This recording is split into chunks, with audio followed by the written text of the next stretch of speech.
If your eczema keeps flaring up, your dermatologist may prescribe Betamethasone Valerate, one of the most widely used treatments for inflammation.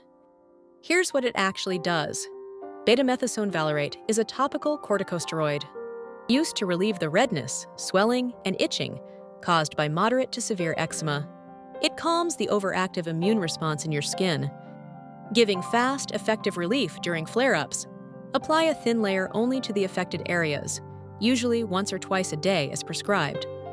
It's meant for short-term use to bring flare-ups under control, not for daily, long-term application, especially on the face, groin, or thin-skinned areas. Overuse can lead to skin thinning, stretch marks, or irritation. Always follow your dermatologist's instructions and never stop or extend treatment without medical guidance. Struggling with an eczema flare-up? Visit iCliniq.com to consult a board-certified dermatologist online. Safe, personalized care right from home.